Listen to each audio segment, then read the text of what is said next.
Good morning, Class 5-1 Orange Group. Mr. Waterman here with today's language arts lesson in Period 1 on Friday, August 27, 2021. Welcome back to school. All right. So on Wednesday, we started a new unit in our grammar workbook on action verbs. And as I had mentioned to you, I uploaded the entire grammar book we are going to be using this semester because we are unsure how long we will be online. So I want to make sure you have everything you need just in case. Please remember, when you come into school, please bring all materials with you that you have been working at home with, okay? All right, so before I get into today's lesson, I'm going to go over the answers from the activities we completed on Wednesday.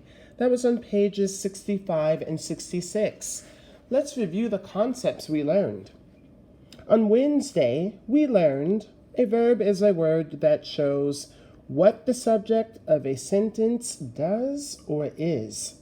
We also learned that an action verb is a word that expresses action. It tells what a subject does or did. For the activity, on page 65, what you had to do, you had to write the action verb on the line following the sentence. If the sentence did not contain an action verb, all you had to do was just leave the line blank, okay? So starting with number 3, because we did numbers 1 and 2 together on Wednesday. Number 3, Henry's father sold various items in his shop. The action verb here is sold. Number 4, General Thomas Gage was the new royal governor. And the action verb here is was. Number 5, in June of 1774, King George closed the harbor. This is not an action verb. The sentence does not contain an action verb, so we leave it blank. Number 6, the harbor's closing stopped the trade. This sentence also does not contain an action verb, so we leave it blank. Number 7, Henry walked by Province House on his way to school. Our action verb is walked. Number 8, only King George's ships sailed out of the harbor. Our action verb here is sailed. 9, Henry's father drew the maps. Our action verb here is drew. 10, King George's top general lived in Province House. There is no action verb here. We leave it blank. Once you have checked your answers, please get ready to look at the answers on page 66. Okay, let's go over the concepts we studied on page 66. So we learned that an action verb is a word that tells what happens or happened.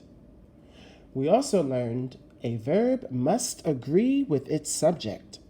A singular subject takes a singular verb. A plural subject takes a plural verb. And of course, we know the differences between singular and plural. For point 3, we learned to add s to most verbs in the present tense if the subject is singular. Finally, we learned if the subject is plural, the verb must be plural. Do not add s to the verb if the subject is a plural noun. Now for this activity, we needed to circle each action verb in the sentences. If the verb does not agree with the subject, we have to write the correct verb on the line following the sentence. All sentences should be in the present tense. We did numbers 1 and 2. Let's pick up with number 3. Henry's father make a sled for Henry. make is our action verb, but it does not agree. It should be Henry's father makes a sled for Henry. Okay? Number 4. The soldiers break the ice in the pond. Now this one does agree. We just need to circle the action verb, which is break. Okay. Number 5. Henry's brothers walks to school with Henry. Brothers is plural. We do not need an S. It should just be walk. Number 6. General Gage help the children. Help needs an S to agree with General Gage. So it should be helps. 7. King George punishes the colonist. Our action verb is punishes. There we go. And then number 8. The children pulls their sleds through the snow. Children is plural, so we don't need an S. Should just be pull. And that's it. Here are your answers for page 66. When you're done checking, please turn to today's activity on page 67. Our mechanics. Let's see how we can fix things. All right. Please listen carefully as I read the points and feel free to read along with me. Point number 1. A verb must agree with its subject. Must, must, must. A singular subject takes a singular verb. A plural subject takes a plural verb. It's a set. Okay? For point number 2, we need to remember to add S to most verbs in the present tense if the subject is singular. Finally, if the subject is plural, the verb must be plural. Do not add S to the verb if the subject is a plural noun. Now, let's look at the directions. Think about the story, Sleds on Boston Common. Then, use a verb from the box to complete each sentence in a way that makes sense. On the line following each sentence, write whether the subject of the sentence is singular or plural. Well, let's look at the verbs. Please repeat after me. Practice, listen, camps, rides, brings, ride, camp, bring, studies, listens. All right. Now, please listen as I read each sentence. 1. Henry blanked his sled down the hill. 2. General Gage blank to Henry. 3. The British soldiers blank on Boston Common. 4. Henry's sister blank cornbread and apple jam to the school. 5. The children blank handwriting at school. I'm only going to do one with you because there are only 5. So let's look at number 1.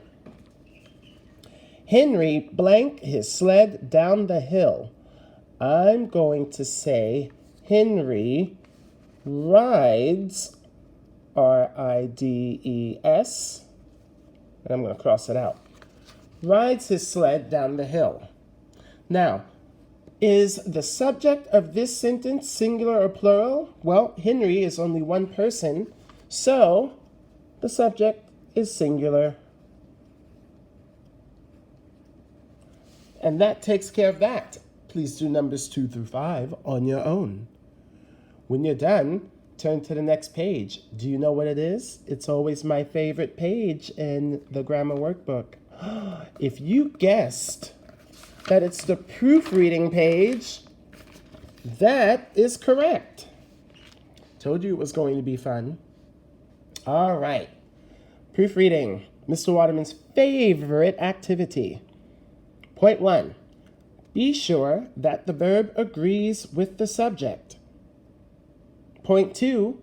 Be sure that each sentence begins with a capital letter and ends with the correct punctuation mark. Periods, question marks, exclamation marks, right? Point 3. Use commas to separate 3 or more words or phrases in a series.